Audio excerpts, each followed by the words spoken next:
స్వాగతం. మాకెందుకు పర్మిషన్? రాత్రిలోనే కదా మా పని. మా ట్రాక్టర్లకు నెంబర్ ప్లేట్స్ ఉండవు. ప్రభుత్వ నిబంధనలు ఈ ట్రాక్టర్స్కు వర్తించవా? మమ్మల్ని ఎవరేం చేయలేదు, తగ్గేదేలే. రాత్రి వేళలో జోరుగా అక్రమ ఇసుక రవాణా. ఒక్క రోజులో లక్షల్లో సంపాదన. 3 పువ్వులు 6 కాయలుగా సంపాదన. అట్టుడికి పోతున్న భూగర్భ జలాలు. నీకు నాకు వాటా అనే ఒప్పంద రహస్యమేనా?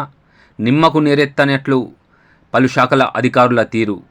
అక్రమ ఇసుక బకాసులకు అడ్డుకట్ట వేసేదెవరు? పర్మిషన్ 30 ట్రిప్పులైతే 130 ట్రిప్పులు కొడతారు.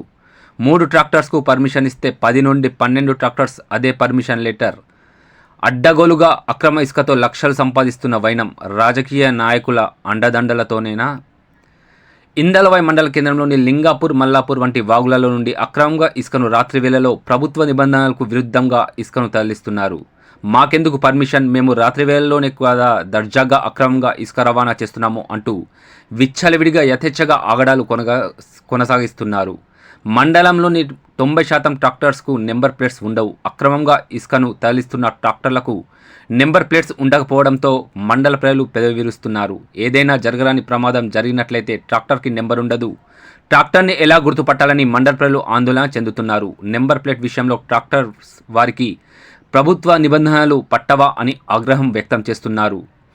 మమ్మల్ని ఎవరేం చేయలేరని హద్దులు మీరి తమ ఆగడాలను కొనసాగిస్తున్నారు. అన్నీ తమ కనుసనలోనే జరిగిపోతాయని ధీమాతో తమ పనులను సాఫీగా కొనసాగిస్తున్నారు. రాత్రి అయిందంటే ఇక పండుగే అన్న చందంగా జోరుగా అక్రమ ఇసుకను రవాణా చేస్తున్నారు. రాత్రి 9 గంటల నుండి తెల్లవారుజామున వరకు అక్రమంగా ఇసుకను తరలిస్తున్నారు. ఒక్క రోజులోనే మండల వ్యాప్తంగా అక్రమ ఇసుక వ్యాపారంతో లక్షల్లో కొనసాగుతుందని జోరుగా చర్చ జరుగుతోంది. ధనదాహానికి దాసోహమైన పలు శాఖల అధికార యంత్రాంగం అండదండలు ఉన్నాయనే విమర్శలు ఉన్నాయి.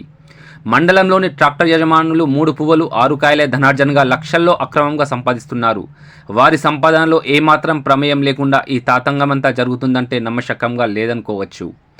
రోజురోజుకు అక్రమ ఇసుక భూబకాసురుల ధనదాహానికి భూగర్భ జలాలు అట్టుడికి పోయే అవకాశాలు మెండుగా ఉన్నాయని రైతులు ఆందోళన చెందాల్సిన పరిస్థితి నెలకొనే అవకాశాలు మెండుగా ఉన్నాయి.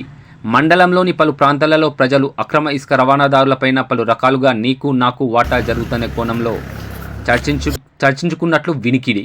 విచ్చలవిడిగా దర్జాగా మండలంలో అక్రమంగా ఇసుకను దర్జాగా తరలిస్తున్న ట్రాక్టర్లపైన చర్యలు తీసుకోకపోవడం పట్ల మండల ప్రజల అధికారులు తీరు పట్ల విస్మయం వ్యక్తం చేస్తున్నారు. రాజకీయ నాయకుల అండదండలతోటే అక్రమ ఇసుక రవాణా జరుగుతుందేమోనని అనుమానాలు వ్యక్తమవుతున్నాయి.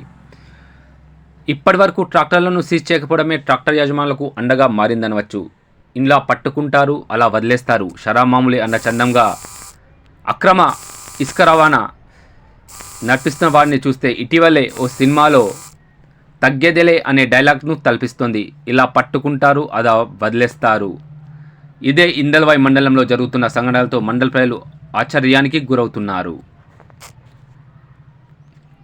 ఎప్పటికప్పుడు వార్తలను వీక్షించేందుకు Q9 న్యూస్ ని సబ్స్క్రైబ్ చేసుకోండి, లైక్ చేయండి, షేర్ చేయండి.